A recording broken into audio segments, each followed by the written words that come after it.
Hello and welcome back, my dear friends, my dear students and my dear viewers. आज का ये video आपके लिए इंग्लिश में लाइफ चेंजिंग वीडियो है। अगर आपकी इंग्लिश कमज़ोर है, अगर आपको इंग्लिश में सेंटेंस तो पहचानने नहीं आता है, अगर आपको हिंदी से इंग्लिश में ट्रांसलेट करने नहीं आ रहा है, अगर आपको आपकी राइटिंग लिखने में प्रॉब्लम हो रही है, तो उसका जो सबसे बड़ा परेशानी है, उसमें जो सबसे बड़ी परेशानी आने वाली है वो है टेंस। क्योंकि हमें टेंस पता नहीं होता है, क्योंकि हमें ये नहीं पता होता है कि जो हिंदी के सेंटेंसेस हैं वो किस टेंस में हैं, तो हम उसकी इंग्लिश प्रॉपर नहीं बना पाते हैं, उसमें सही से हम वर्ड्स का अरेंजमेंट नहीं कर पाते हैं। तो आज आपकी यही सबसे बड़ी प्रॉब्लम हम दूर करने वाले हैं। आज के इस वीडियो में हिंदी के सेंटेंसेस को पहचानना कि वो किस टेंस में है और इंग्लिश में कैसे उसे ट्रांसलेट करना है, ये हम सीखेंगे। तो वीडियो के एंड तक आप जाइएगा, एंड में देखिएगा। पहले पार्ट 1 में हम लोग इसको हिंदी में पहचानेंगे कि एक हिंदी का सेंटेंस किस टेंस में है, ये कैसे पता लगेगा। और फिर जो नेक्स्ट पार्ट होगा, आज के ही वीडियो का जो नेक्स्ट पार्ट होगा, वहाँ हम इंग्लिश में देखेंगे कि कैसे हम उसमें हेल्पिंग वर्ब सेट करते हैं, कैसे मेन वर्ब सेट करते हैं और कैसे ट्रांसलेशन करते हैं। ओके है। और हाँ, जो लोग पहली बार देख रहे हैं वो सब्सक्राइब कर दीजिएगा, पसंद आएगा तो लाइक कर दीजिएगा। ठीक है, तो चलिए चलते हैं आखिर ये टेंस होता क्या है। तो सबसे पहले टेंस की बात कर रहे हैं। तो टेंस 3 तरह के होते हैं, प्रेजेंट, पास्ट और फ्यूचर। प्रेजेंट का मतलब अभी जो चल रहा है, वर्तमान समय में जिस चीज़ की बात हो रही है उसको बोलते हैं प्रेजेंट टेंस। टेंस का मतलब होता है काल या समय। टेंस हमें समय बताता है कि किस समय में कौन सी सिचुएशन चल रही है। ठीक है, तो प्रेजेंट वर्तमान समय के यानी अभी जो चीज़ें हो रही हैं उसके बारे में बात करता है। जब हम पास्ट की बात करते हैं तो पास्ट यानी जो चीज़ें बीत गई हैं, जो चीज़ें कल हुई थी, जो चीज़ें कई साल पहले हुई थी, वो पास्ट के टेंस में आता है। और फ्यूचर टेंस जो कि श्योरिटी नहीं देता है, जो अनश्योर्ड है, वो हमें बताता है कि जो भी चीज़ें हैं वो कब होंगी, यानी आने वाले समय की बात करते हैं हम लोग फ्यूचर टेंस में। ठीक है।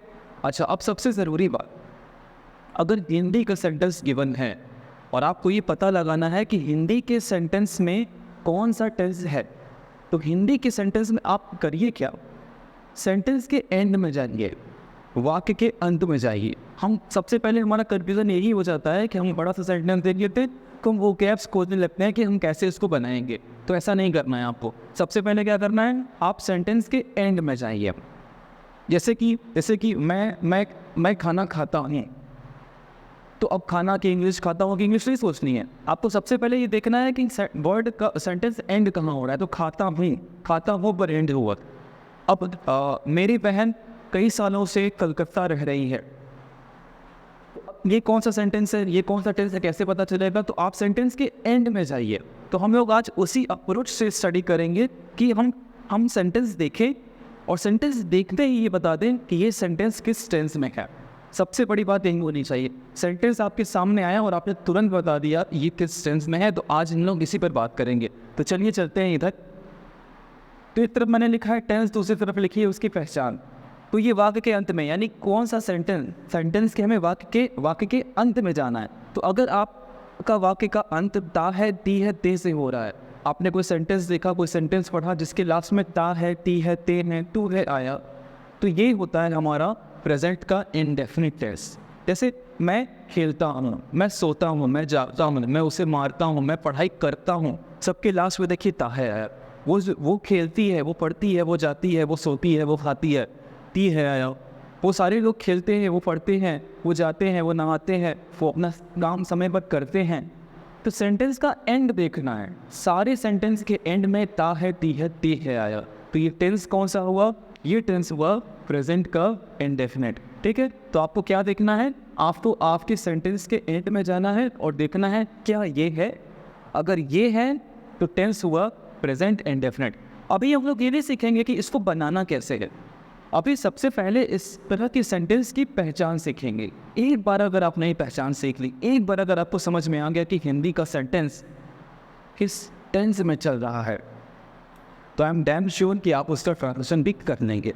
आइए अगला देखते हैं। तो वाक्य के अंत में अगर आपको दिखाई दे रहा है, रही है, रहे हैं, मैं पढ़ रहा हूँ, मैं खेल रहा हूँ, मैं आपको पढ़ा रहा हूँ, आप पढ़ रहे हैं, आप ये वीडियो देख रहे हैं, तो एंड किससे हो रहा है, रहे हैं, रहा है, रही है, रहे हैं। तो ये टेंस हो जाता है प्रेजेंट का कॉन्टिन्यूअस। प्रेजेंट में बात चल रही है क्योंकि है आया हुआ है, सब जगह मैं अभी की बात हो रही है, तो टेंस हुआ आपका प्रेजेंट कंटिन्यूअस। तो हिंदी के सेंटेंस के एंड में आपको क्या देखना है, रहा है, रही है, रहे हैं। अगर ऐसा कभी आया तो टेंस हुआ प्रेजेंट का कॉन्टिन्यूअस। ठीक है, अब आगे बात करते हैं। तो वाक्य के अंत में अगर आपने देखा चुका है, चुकी है, चुके हैं, चुका है, चुकी है, चुके हैं, या लिया है, दिया है, खाया है, सोया है, उठा है, बैठा है, पढ़ा है, इस तरह के जो सेंटेंसेस होंगे वो हो जाएंगे प्रेजेंट के perfect tense. Present perfect tense, ध्यान दीजिएगा, प्रेजेंट परफेक्ट टेंस। मैं खेल चुका हूँ, मेरी मम्मी खाना बना चुकी है, उसने अपना होमवर्क कंप्लीट कर लिया है, मैंने ये वीडियो पूरा देख लिया है, मैंने ये पूरी क्लास पढ़ ली है। सारे सेंटेंस में देखिए यही आ रहा है। तो सेंटेंस के एंड में जाना है, मैंने आज उसके घर का शीशा तोड़ दिया है, तोड़ दिया है, दिया है, ठीक है, दिया है। तो टेंस कौन सा हुआ, प्रेजेंट का परफेक्ट टेंस। ठीक, आगे बढ़ते हैं हम। अब अगर सेंटेंस के एंड में आपको रहा है दिखाई दे, रही है दिखाई दे, रहे हैं दिखाई दे, और इनके साथ समय दिया हो, आपको फोकस करना है समय पर। तो सेंटेंस का एंड हो रहा हो जिसमें रहा है, रही है, रहे हैं आया हो और समय दिया हो, तो इस तरह के जो सेंटेंसेस होते हैं वो कहलाते हैं प्रेजेंट परफेक्ट कंटिन्यूअस में। अब कैसा बनेगा कि देखिए यहाँ भी रहा, रही, रहे, यहाँ भी रहा है, लेकिन इसमें समय की बात नहीं होती, यहाँ समय की बात होती है। तो जैसे मैं सुबह से पढ़ाई कर रहा हूँ, तो सुबह समय आ गया, वो 2 दिन से पढ़ाई कर रहा है, समय आ गया। मेरे पिताजी बचपन से एक लेख लिख रहे हैं, तो बचपन से समय आ गया। वो सुबह 4 घंटे से खेल रहा है, समय आ गया। वो दोपहर के 2 बजे से पढ़ाई कर रहा है, रहा है और समय, रहा है और समय, जहाँ भी आएगा प्रेजेंट परफेक्ट कंटिन्यूअस, आपको ध्यान रखना है, प्रेजेंट परफेक्ट कंटिन्यूअस। ओके है, तो ता है, ती है, ते हैं, प्रेजेंट इंडेफिनिट, रहा है, रही, रहे हैं, प्रेजेंट कंटिन्यूअस, चुका है, चुकी है, चुके हैं, प्रेजेंट परफेक्ट, रहा है, रही है, रहे के साथ समय, तो प्रेजेंट परफेक्ट कंटिन्यूअस। ठीक है, अब चलिए हम लोग पास्ट पे, तो हम पास्ट की बात करेंगे। पास्ट में भी सेम चीज़ है, बस आपको क्या देखना है, वाक्य के अंत में जाना है, ता था, ती थी, ते थे। अगर किसी हिंदी वाक्य का अंत ता था, ती थी, ते थे से हो रहा है, मैं पढ़ता था, मैं खेलता था, मैं सोता था, मैं उठता था, मैं बैठता था, वो रोती थी, वो खेलती थी, वो अपने स्कूल जाती थी, उस घर के सभी लोग काम करते थे, अगर ऐसा हो तो टेंस क्या हुआ, पास्ट का इंडेफिनिट, पास्ट का इंडेफिनिट। दूसरी बात यहाँ पर ध्यान देनी है आपको, अगर ऐसा हो कि किसी मात्रा वाले शब्द पर वाक्य का अंत हो, ये लॉजिक थोड़ी आपको ध्यान से समझनी होगी। मात्रा वाले शब्द पर वाक्य का अंत हो, ऐसा कोई सेंटेंस है जिसकी एंडिंग ऐसे वर्ड से हो रही जिसमें मात्रा लगाया, जैसे मैंने उसे मारा, आ की मात्रा और वाक्य फिनिश, उसने अपना काम किया, आ की मात्रा खड़ी पाई, उसने बाजार से सब्जी खरीदी, ए की मात्रा और खड़ी पाई, मैंने उसकी घड़ी चुराई, ए की मात्रा और खड़ी पाई। तो ऐसे केसेस में भी फास्ट इंडेफिनिट ही होगा, और यही वाले केसेस ज़्यादा आते हैं। मैं कल घर गया, मैं उसके घर गया, मैंने पढ़ाई की, वो रात में नहीं सोया, क्या वो रात में सोया। देखिए सारे जो सेंटेंसेस हैं सबका एंड मात्रा वाले शब्द पर वाक्य का अंत हो, तो ऐसे टेंसेस भी पास्ट के इंडेफिनिट होते हैं। ओके, ठीक है। अब दूसरा, रहा था, रही थी, रहे थे। जैसे प्रेजेंट में क्या देखा, रहा है, रही है, रहे हैं, तो प्रेजेंट कंटिन्यूअस। रहा था, रही थी, रहे थे आ जाए तो पास्ट कंटिन्यूअस। वो सो रहा था, वो खा रहा था, वो जाग रहा था, वो उठ रहा था, मैं पढ़ा रहा था, आप पढ़ रहे थे, ऐसी कभी कंडीशन आ जाए तो फास्ट का कॉन्टिन्यूअस। पास्ट परफेक्ट की अगर बात करें तो ऐसा सेंटेंस हिंदी का जिसके लास्ट में चुका था, चुकी थी, चुके थे, लिया था, दिया था, गया था, सोया था, उठा था, बैठा था, नहाया था, रोया था, ऐसे सभी सेंटेंसेस हो जाएंगे पास्ट के परफेक्ट। मैं अपना काम खत्म कर चुका था, मैंने उसे खाने में सब्जी दी थी, मैंने उसे पढ़ाया था। तो पास्ट का परफेक्ट ध्यान देना है, दोनों लगभग पास्ट इंडेफिनिट पास्ट परफेक्ट में बहुत कंफ्यूजन होता है। तो पास्ट इंडेफिनिट में था नहीं लगा होगा, वो ता था, ती थी, ते थे के साथ था होगा। अगर ऐसा हो कि अब ध्यान दीजिएगा आप लोग, मैंने उसे पढ़ाया, आ की मात्रा पर वाक्य का अंत, पास्ट का इंडेफिनिट, मैंने उसे पढ़ाया था, अब था भी आ गया यहाँ पर, तो ये हो गया पास्ट का परफेक्ट। पढ़ाया था, उठा था, बैठा था, पढ़ाया, पास्ट इंडेफिनिट, पढ़ाया था, पास्ट परफेक्ट। सोया, वाक्य इंडेफिनिट, सोया था, पास्ट परफेक्ट। गया, पास्ट इंडेफिनिट, गया था, पास्ट परफेक्ट। ठीक है, बात समझ में आ रही है?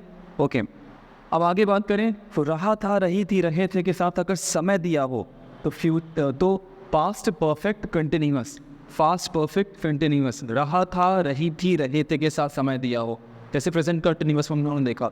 तो मैं बचपन से खेल रहा था, रहा था आया और इसके साथ समय आ गया फ़ोन। मैं कई सालों से किताब लिख रहा था, तो कई साल और था, रहा था, पास्ट का कॉन्टिन्यूअस। ओके, ठीक है, चले आगे। तो अब चलेंगे हम लोग फ्यूचर टेंस पर। तो चलिए अब बात करते हैं फ्यूचर टेंस की। तो वाक्य के अंत में गा, गी, गे, ठीक है, गा, गी, गे। कल मैं आऊँगा, कल मैं नहीं आऊँगा। क्या मैं कल आऊँगा? वो कल दिल्ली जाएगा। मेरा भाई तुमसे नहीं पढ़ेगा। मैं आज शाम को घर आऊँगा। कल वो घर आएगी। सारे लोग कल घर आएंगे। देखिए सारे सेंटेंसेस में के लास्ट में आपने देखा गा, गी, गे, वो ऐसे टेंसेस हो जाते हैं फ्यूचर के इंडेफिनिट।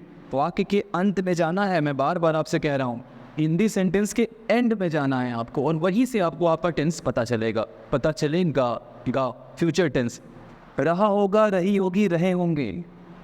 वो सो रहा होगा, वो खेल रहा होगा, वो इस समय तक पढ़ाई कर रहा होगा। तो ऐसे सारे टेंसेस हो जाएंगे फ्यूचर के कॉन्टिन्यूअस। ठीक है, चुका होगा, चुकी होगी, चुके होंगे। कल 4 बजे तक वो अपना सारा काम खत्म कर चुका होगा। कल 2 बजे तक वो अपनी पढ़ाई कर लिया होगा। वो अब तक खाना खा चुका होगा। ये सारे के सारे सेंटेंसेस फ्यूचर परफेक्ट के हैं। और अगर बात करें हम आगे, तो रहा होगा, रही होगी, रहे होंगे के साथ अगर समय दिया हो, वो 2 बजे से खेल रहा होगा, वो 4 बजे से पढ़ रहा होगा। क्या वो 2 बजे से खेल रहा होगा? वो 4 बजे से नहीं पढ़ रहा होगा। तो ऐसे टेंसेस हो जाएंगे फ्यूचर परफेक्ट कॉन्टिन्यूअस। तो आई थिंक ये सारा कॉन्सेप्ट आपको समझ में आ गया है। अब हम बात करेंगे इसको इंग्लिश में आके ट्रांसलेट कैसे करेंगे। तो ट्रांसलेट करने से पहले आपको हर एक टेंस की हेल्पिंग वर्ब और उसके मेन वर्ब की जानकारी होनी चाहिए, क्योंकि जब तक हेल्पिंग वर्ब और मेन वर्ब नहीं पता होगा हम इसको ट्रांसलेट कर ही नहीं सकते हमने। ठीक है, तो ये अगर नहीं समझ में आया तो एक बार आप रीकैप कर सकते हैं। और जहाँ भी आपको प्रॉब्लम हो, आपको पता है, आपको कमेंट करना है, आपको लिखना है, वहाँ लिख करके पूछना है कि आपको प्रॉब्लम कहाँ पर हुई। ठीक है, तो अब हम लोग बात करेंगे इन सभी तरह के टेंसेस के हेल्पिंग वर्ब या हेल्पिंग वर्ब और मेन वर्ब की, वहीं से जानकारी आपको मिलने वाली है। दूसरी चीज़, हेल्पिंग वर्ब और मेन वर्ब को देख करके आप ये भी पता लगा सकते हैं कि आपका इंग्लिश का सेंटेंस किस टेंस में है। तो वीडियो के एंड तक बने रहिएगा, जल्दी ही वीडियो के एंड तक बने रहिएगा और आपको पता चल जाएगा कि आखिर इन सब टेंस की हेल्पिंग वर्ब और मेन वर्ब क्या होती है। तो आइए चलते हैं अब इंग्लिश वाले टेंस की तरफ पर। तो ठीक है, अब आइए बात करते हैं कौन सा टेंस है और उसकी कैसी हेल्पिंग वर्ब है। तो अगर हम प्रेजेंट इंडेफिनिट की बात करें, तो प्रेजेंट इंडेफिनिट में 2 तरह के सेंटेंसेस आएंगे, एक पॉजिटिव सेंटेंस, दूसरा नेगेटिव और इंट्रोगेटिव सेंटेंस। तो प्रेजेंट इंडेफिनिट का अगर पॉजिटिव सेंटेंस होगा तो उसमें हेल्पिंग वर्ब आपको कुछ नहीं लगानी है। प्रेजेंट इंडेफिनिट के पॉजिटिव सेंटेंस में हेल्पिंग वर्ब नहीं लगाएंगे, जबकि इसके मेन वर्ब की फर्स्ट फॉर्म रखेंगे या फर्स्ट फॉर्म के साथ एस और यस रखेंगे। ठीक है, अब ये भी देख लीजिए कि फर्स्ट फॉर्म किसके साथ लगानी है और फर्स्ट फॉर्म के साथ एस और यस किसके साथ लगाना है। अगर आपका सब्जेक्ट प्लूरल होता है, अगर आपका सब्जेक्ट प्लूरल होता है यानी आई, वी, यू, दे, इनमें से कुछ भी होता है तो आप फर्स्ट फॉर्म लगाइए। और अगर आपका सब्जेक्ट सिंगुलर होता है, ही, शी, इट और ही, शी, इट या किसी का नेम, तो आप उनके साथ एस या ई एस लगाइए। ठीक है, और प्रेजेंट इंडेफिनिट की बात करेंगे अगर आपका सेंटेंस नेगेटिव है या इंट्रोगेटिव है। जैसे प्रेजेंट इंडेफिनिट में क्या देखा कि मैं पढ़ता हूँ, तो ये पॉजिटिव सेंटेंस है, लेकिन यहाँ आई है। अब यहाँ हेल्पिंग वर्ब नहीं लगेगी, जबकि यहाँ लगेगा वर्ब का फर्स्ट फॉर्म। मैं पढ़ता हूँ तो आई इज स्टडी, कोई हेल्पिंग वर्ब लगाने की ज़रूरत नहीं है आपको। लेकिन अगर नेगेटिव है, मैं नहीं पढ़ता हूँ या क्या मैं पढ़ता हूँ, तो ऐसे केसेस में आप हेल्पिंग वर्ब लगाएंगे डू और डज। अब देखिए, डू लगाना है आपको प्लूरल के साथ और डज लगाना है आपको सिंगुलर के साथ, तो इस बात का ध्यान रखेंगे। और यहाँ मेन वर्ब की फर्स्ट फॉर्म हो जाएगी, ठीक है। यहाँ आपको मेन वर्ब की फर्स्ट फॉर्म लगानी है। अब बात करेंगे प्रेजेंट कंटिन्यूअस की। प्रेजेंट कंटिन्यूअस की हेल्पिंग वर्ब होती है इज एम आर। इज लगेगी सिंगुलर के साथ, एम लगेगा सिर्फ और सिर्फ आई के साथ, और आर लगेगा प्लूरल्स के साथ। इज एम आर और मेन वर्ब की फर्स्ट फॉर्म के साथ आई एन जी। मैं पढ़ रहा हूँ, मैं पढ़ रहा हूँ प्रेजेंट का कंटिन्यूअस टेंस, मैं पढ़ रहा हूँ आई, तो आई के साथ लगाया आपने एम, आई एम, और वर्ब के साथ I N G, I am studying, ठीक है। आगे बढ़ते हैं। प्रेजेंट परफेक्ट टेंस, चुका है, चुकी हूँ, लिया है, दिया है वाला। तो प्रेजेंट परफेक्ट में हैज़ और हैव, हैज़ लगाना है आपको सिंगुलर के साथ और हैव लगाना है आपको प्लूरल्स के साथ, और मेन वर्ब की थर्ड फॉर्म। तो जैसे कि मैं पढ़ चुका हूँ, ठीक है, मैं पढ़ चुका हूँ। प्रेजेंट का परफेक्ट टेंस मैं यानी आई के साथ आपको लगाना है प्लूरल हैव, आई हैव, और वर्ब की third form I have studied, ठीक है। आगे बढ़ते हैं। अच्छा, present perfect continuous. Present perfect continuous helping verb has been और हैव बीन। हैज़ बीन आपको लगाना है सिंगुलर के साथ, हैव बीन लगाना है आपको प्लूरल्स के साथ।